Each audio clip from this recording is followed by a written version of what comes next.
සාදරයෙන් පිළිගන්නවා smart science hub YouTube channel එකත් එක්ක. අද ඉඳලා ඔයාලට අවශ්‍ය කරන සයන්ස් පාඩම් වල videos smart science hub YouTube channel එක හරහා ලබා ගන්න පුළුවන්. අද අපි කතා කරන්නේ 6 වසරේ පළවෙනි පාඩම ජෛව රූපේ අසිරි.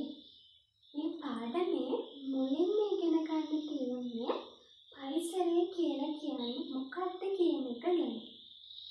මොකක්ද පරිසරය කියලා කියන්නේ? සරලයි, අප ඇතුළුව අපේ වටපිටාවට තමයි පරිසරය කියලා කියන්නේ. මොකක්ද?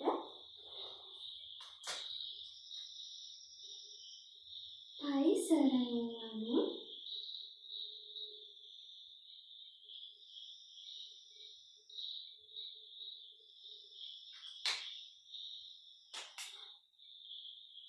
අප ඇතුළුව අපේ වටපිටාවයි.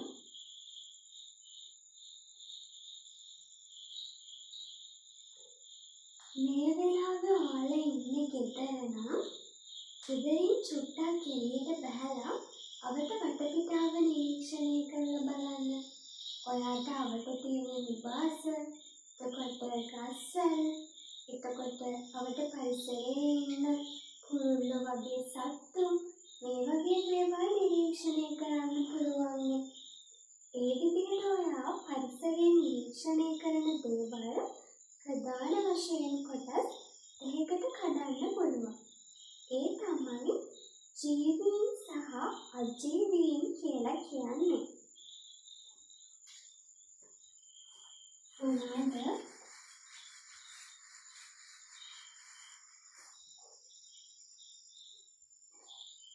මේ විදිහට අපිට පරිසරයේ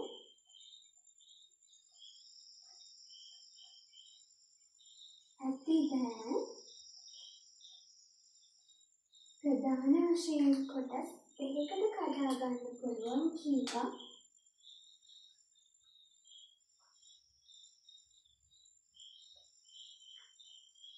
ඒ තමයි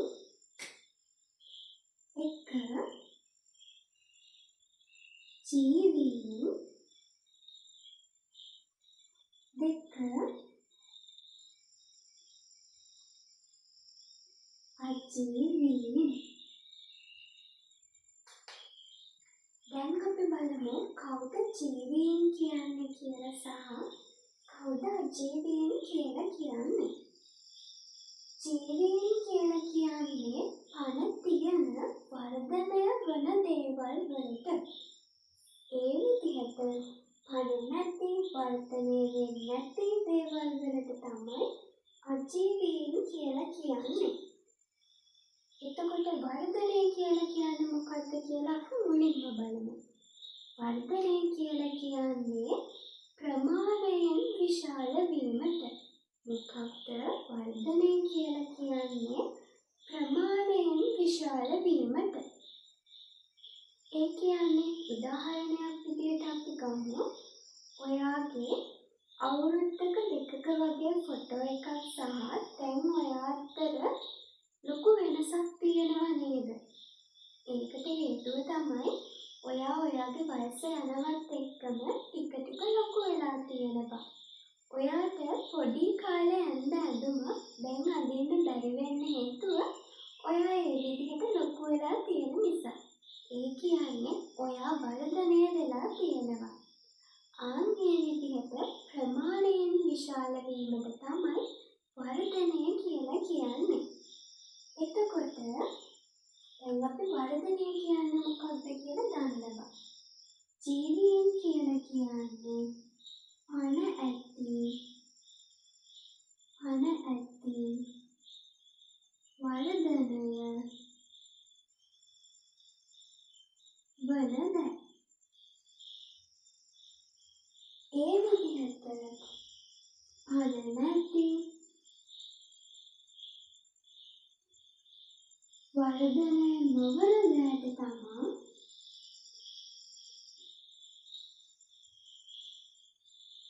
අජීවීන් කියලා කියන්නේ. දැන් අපි බලමු ජීවීන්ට සහ අජීවීන්ට උදාහරණ. ජීවීන් කියලා කියන්නේ පණ, තියන, වර්ධනය වන දේවල් වලටනේ. එතකොට කලින් උදාහරණෙදි කිව්වා වගේ අපි වර්ධනය වෙනවා. ඒ අනුව අපි ජීවීන්. අපි කියන්නේ මිනිසතුනේ. පළවෙනි උදාහරණෙ විදිහට ගමු අපි ජීවීන්ට පළවෙනි උදාහරණෙ විදිහට මිනිසා. තව උදාහරණයක් විදිහට ගත්තොත් ඔයා ගෙදරට සුරතල් සතෙක් ගෙනාවොත් එහෙම ඒ සුරතල් සතා ටික කාලයක් යනකොට වර්ධනය වෙනවා ඔයාටම පේනවා.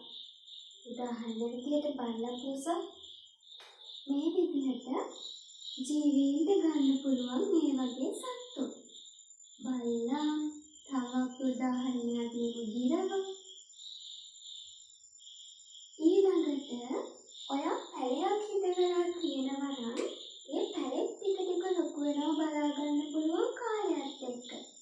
ඒ කියන්නේ ශාක ජීවීන්. අපි ශාක වලට උදාහරණ ටිකක් කියමු. කොස් ගස, තව පොල් ගස.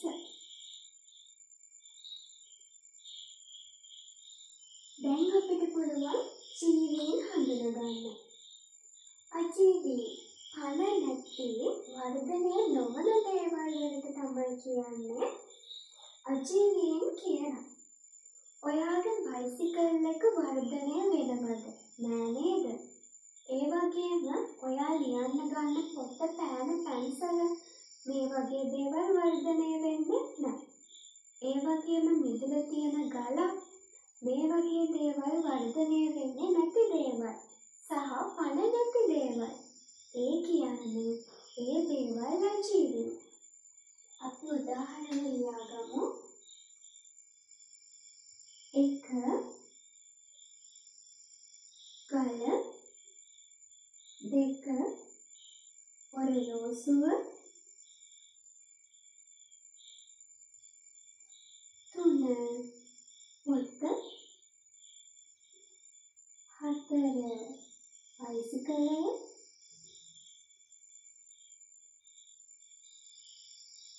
5 පෑන. මේ විදිහට දැන් ඔයාලට පරිසරයේ තියෙන දේවල් ජීවීන්ට සහ අජීවීන්ට කඩා ගන්න පුළුවන් වෙන්න ඕනේ. ඊළඟට අපි කතා කරමු අජීවීන් ගැන පොඩ්ඩක් පැත්තකට තියලා ජීවීන් ගැන විස්තරාත්මකව.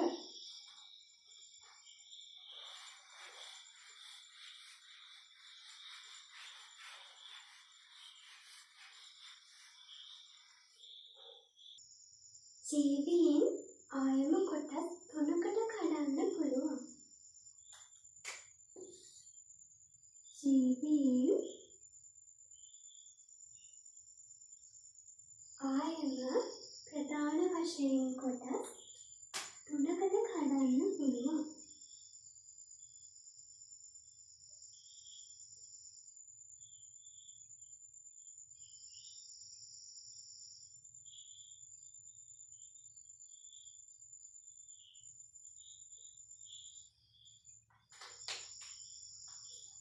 එක තමයි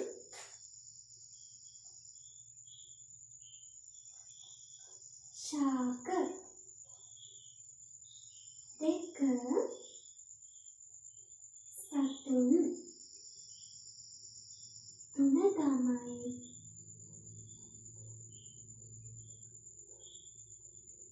ශුද්‍ර ජීවීන්.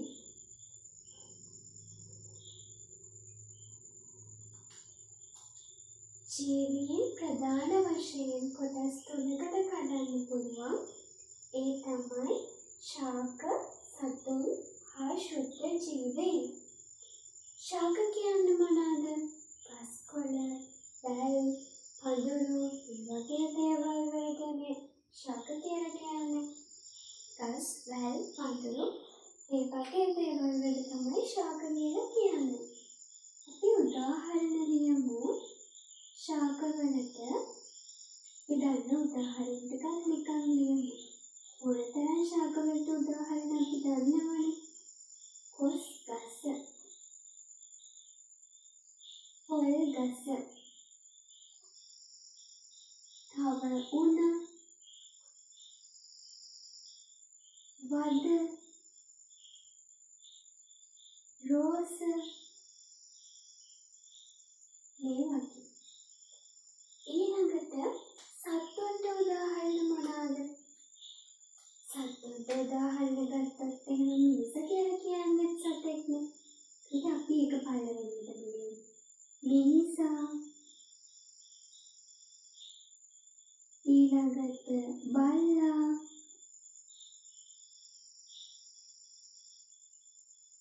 ගිරවා,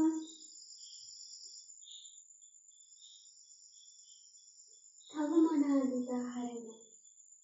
මාළුවා,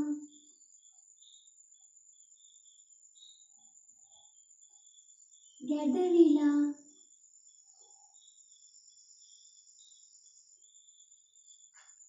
මොන උදාහරණ ටිකක් සත්තුන්ට ලැබුවා. ඕනතරම් අපි සත්තුන්ට උදාහරණ දන්නවා. කොටියා, ගිරියා, මුවා, වලසා, අලියා ගොඩක් සත්තු අපි දන්නවා. ඊළඟට ක්ෂුද්‍ර ජීවීන් කියන වචන ඔයාලට අලුත් වචනයක් වෙන්න ඇති.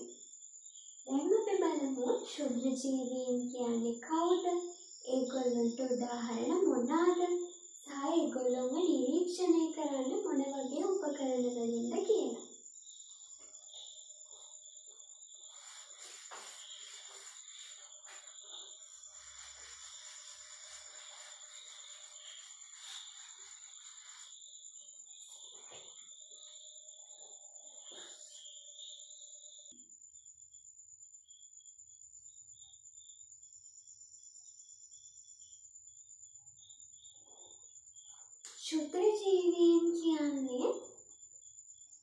ක්ෂුද්‍ර ජීවීන් කියලා කියන්නේ පියවි ඇසට පේන්නේ නැති ඉතා කුඩා ජීවීන්ට. ඒ නිර්වචන ඔයාලා හරියට ලියන්න දැනගන්න ඕනේ. ක්ෂුද්‍ර ජීවීන් යනු කවුද කියලා අහුවොත් එහෙම පියවි ඇසට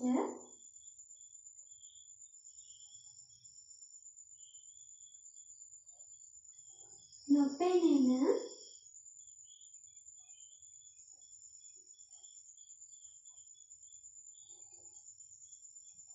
ඉතා කුඩා ජීවීන්ට තමයි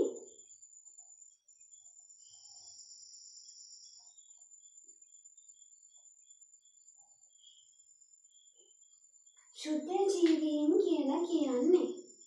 මේ ක්ෂුද්‍ර ජීවීන් පියවි ඇසට පේන්නේ නැත්නම් කොහොමද නිරීක්ෂණය කරන්නේ? මේ ක්ෂුද්‍ර ජීවීන් නිරීක්ෂණය කරන්න විද්‍යාවේ උපකරණයක් සංයුක්ත අන්වීක්ෂය කියලා. ඔයාලගේ පාසලේ විද්‍යාගාරේ මේ සංයුක්ත අන්වීක්ෂය කියන උපකරණය තියෙනවා. මේ සංයුක්ත අන්වීක්ෂයෙන් කරන්නේ මේ ක්ෂුද්‍ර ජීවීන් වගේ පියවි ඇසට පේන්නේ නැති දේවල් නිරීක්ෂණය කරන එක. ඔයාලගේ අච්චු පොතේ ප්‍රැක්ටිකල් එකකුත් තියෙනවා. පොකුණු ජල සාම්පලයක්, ඒ කියන්නේ පොකුණකින් ගත්ත වතුර චුට්ටක් මේ සංයුක්ත අන්වීක්ෂයට දාලා නිරීක්ෂණය කරන. එතනදී ඔයාලට පොකුණු ජල සාම්පලයේ ඉන්න ක්ෂුද්‍ර ජීවීන් නිරීක්ෂණය කරන්න පුළුවන්. ඒ නිරීක්ෂණය කිරීමේදී හොයාගත්ත ක්ෂුද්‍ර ජීවීන් කීප දෙනෙක්ගේ ඡායාරූපත් ඔයාගේ අච්චු පොතේ දාලා තියෙනවා. ඒ විදිහට ඉන්න ක්ෂුද්‍ර ජීවීන් කීප දෙනෙක්ගේ නම් මම නිකන් ඔයාලට කිව්වොත් එහෙම ඇමීබා,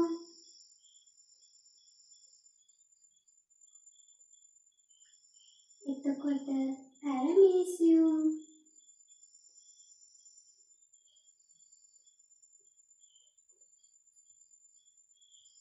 ක්ලැමිඩෝමෝනාස්,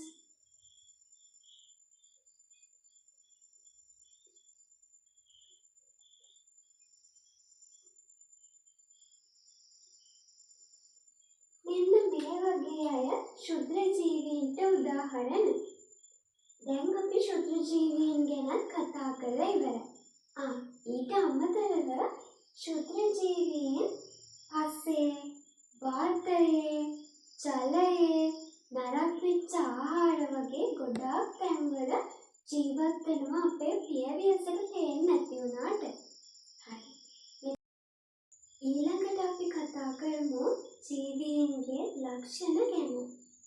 මේ පාඩම යටතේ ජීවීන්ගේ ලක්ෂණ 5ක් ගැන කතා කරනවා. ජීවීන් සතු ලක්ෂණ 5ක් ගැන මේ පාඩමේ කතා වෙනවා. ඒ 5 තමයි 1. වර්ධනය. 1. වර්ධනය. දෙවැනි එක තමයි පෝෂණය. පළවෙනි එක තමයි වර්ධනය. දෙවැනි එක පෝෂණය. තුන්වෙනි එක තමයි චලනය. හතරවෙනි එක තමයි ශ්වසනය. පස්වෙනි අවසාන ලක්ෂණය තමයි ප්‍රජනනය.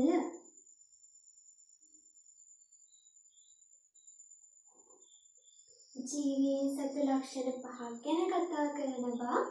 ඒ තමයි වර්ධනය, පෝෂණය, චලනය, ශ්වසනය හා ප්‍රජනනය. අපි දැන් ඒ එක ගැන ඉගෙන ගමු.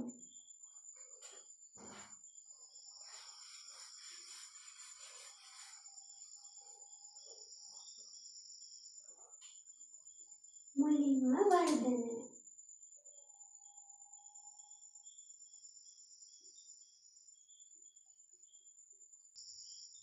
වර්ධනය කියන එක ගැන නම් අපි ජීවීන් ගැන කතා කරනකොටත් කතා කරා. වර්ධනය කියලා කියන්නේ මොකක්ද? වර්ධනය කියලා කියන්නේ කලිනුත් කතා කළා වගේ ජීවීන් ප්‍රමාණයෙන් විශාල වීමට. මොකක්ද වර්ධනය කියලා කියන්නේ? ජීවීන් ප්‍රමාණයෙන් විශාල වීමට.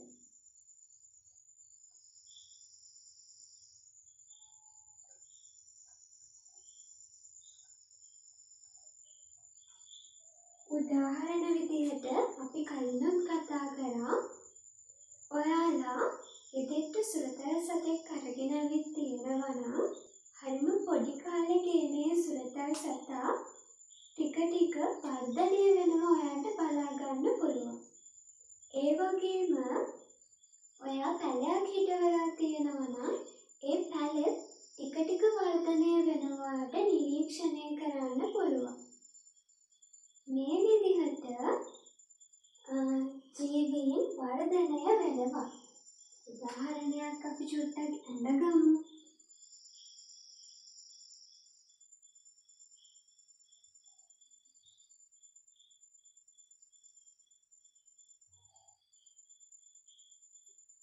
මේ විදිහට චූටි පැලයකින් ආරම්භ වෙන චූටි පැලයකින්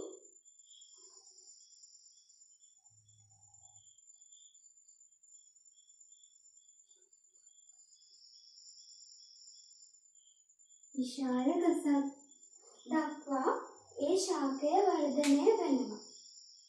මේ විදිහට ජීවීන් ප්‍රමාණයෙන් විශාල වීමට තමයි වර්ධනය කියලා කියන්නේ. මේ වර්ධනය කියන එක ජීවීන්ට පොදු ලක්ෂණයක්. හැම ජීවීන්ම වර්ධනය වෙනවා. ඊළඟට දෙවැනි ලක්ෂණය තමයි ජීවීන් පෙන්වන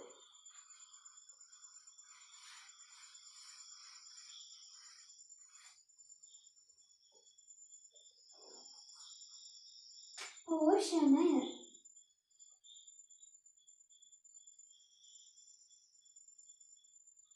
පෝෂණය හැමෝම ආහාර ගන්නවනේ. ඇයි අපි ආහාර ගන්නෙ? ආහාර ගත්තේ නැත්නම් එහෙම අපිට ජීවත් වෙන්න බෑනේ. ඒ නිසා අපි ආහාර ගන්නවා. මිනිස්සු විතරක් නෙවෙයි. හැම ජීවියෙක්ම වගේ ආහාර ගන්නවා. මොකද යාළගේ පැවැත්මට ආහාර කියන දේ අත්‍යවශ්‍යයි. ඒ විදිහට ජීවීන් තමන්ගේ ආහාර අවශ්‍යතාවය සපුරාලීමේ ක්‍රියාවලියට තමයි පෝෂණය කියලා කියන්නේ. මොකද්ද? ජීවීන් තම ආහාර අවශ්‍යතාවය සපුරාලීමේ ක්‍රියාවලියට තමයි පෝෂණය කියලා කියන්නේ.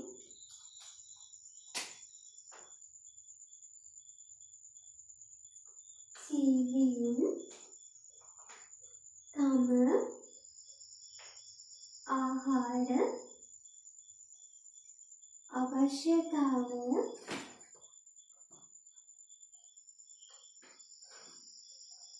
සපුරාලීමේ ක්‍රියාවලිය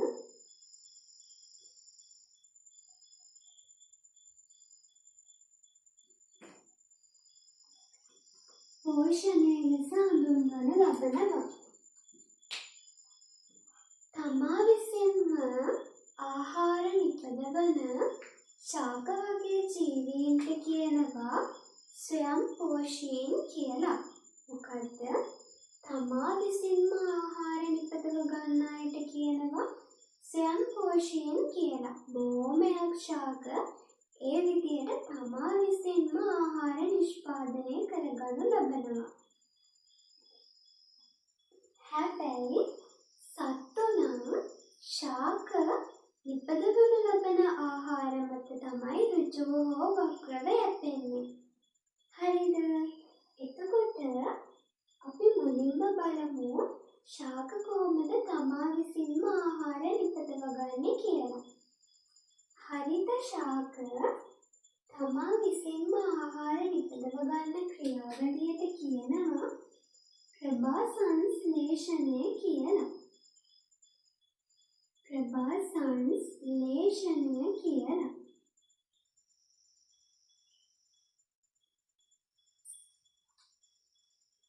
අපි දලව සටහනක් දැනගත්තොත් එහෙම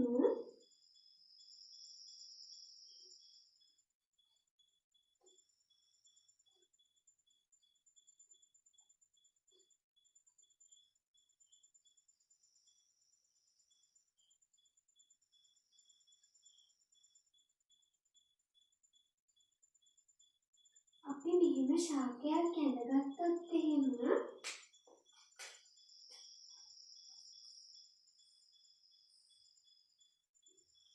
මේ තමයි සූර්යාලෝකය.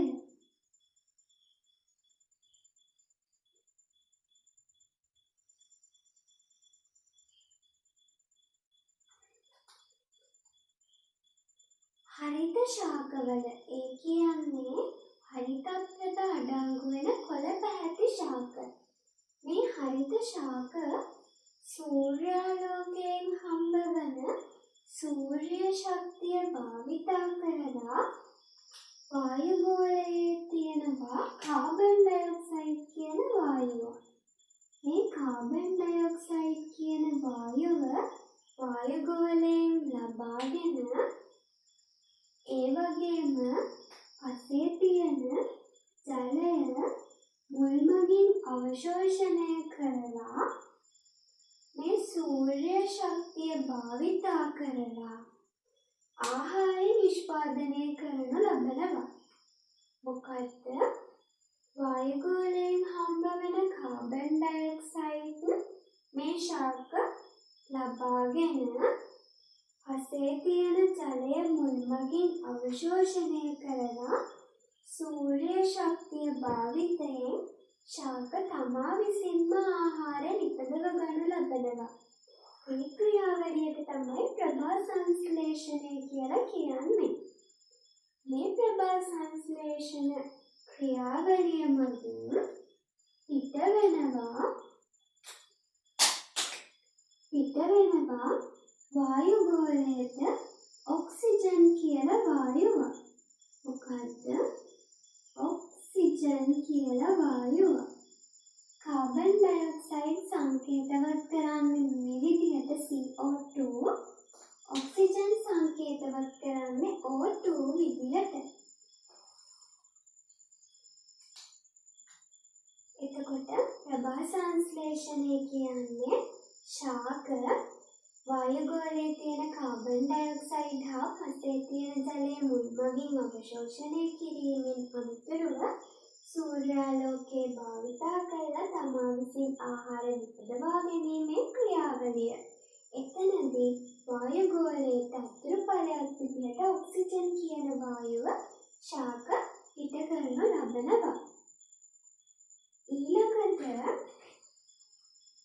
අපි සත්ව විෂම පෝෂණය කියලා කතා කරා සහ ඒ විදිහට විෂම පෝෂණය ගැන හඳුන්වද්දී අපි කිව්වේ ශාක වලින් නිපදවනු ලබන ආහාර ඍජුව හෝ වක්‍රව ලබා ගන්න ජීවීන්ට තමයි විෂම පෝෂණය කියන්නේ කියලා. ඇයි ඒ විදිහට ශාක වලින් නිපදවනු ලබන ආහාර මත ඍජුව හෝ වක්‍රව සත්තු වගේ විෂම පෝෂණය යැපෙනවා කිව්වේ? උදාහරණ විදිහට ශාක ආහාරයට ගන්න මුවා ආහාරයට ගන්නවා. හැබැයි සිංහයා කොටියා වගේ මාංශ භක්ෂක සත්තු මස් විතරනේ ආහාරයට ගන්නෙ. එතකොට එයා ශාක ආහාරයට ගන්නේ නැතුව කොහොමද ඒ වගේ සත්තු ශාක මත යැපෙනවා කිව්වේ? ඒකට හේතුව තමයි සිංහයා වගේ සත්තු මුවා වගේ සත්තුන්ව ආහාරයට ගන්නවා. මුවා ශාක ආහාරයට ගන්නවා. මොකද සිංහයා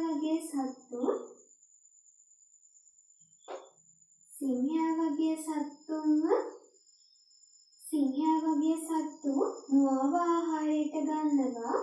මුවා ශාක ආහාරයට ගන්නවා. ඒ විදිහට මුවා ශාක මත ඍජුව, ඒ කියන්නේ කෙලින්ම යැපෙනවා. හැබැයි සිංහයා ශාක මත යැපෙන්නේ වක්‍රව. සිංහයා කෙලින්ම ආහාරයට ගන්නේ මුවානේ. හැබැයි සිංහයා වක්‍රව ශාක මත යැපිලා තියෙනවා. ඒ නිසා තමයි සත්තු ශාක මත ඍජුව හා වක්‍රව යැපෙනවා කියලා කියන්නේ.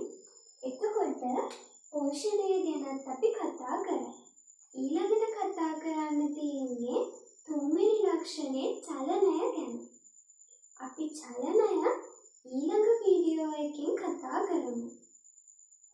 මේ විදිහට ඔයාලට තවත් අපේ වීඩියෝස් බලා ගන්න ඕන නම් smart science hub YouTube channel එක subscribe කරන්න. ඒ වගේම ඔයාලගේ යාළුවන්ටත් මේ වීඩියෝ share කරන්න.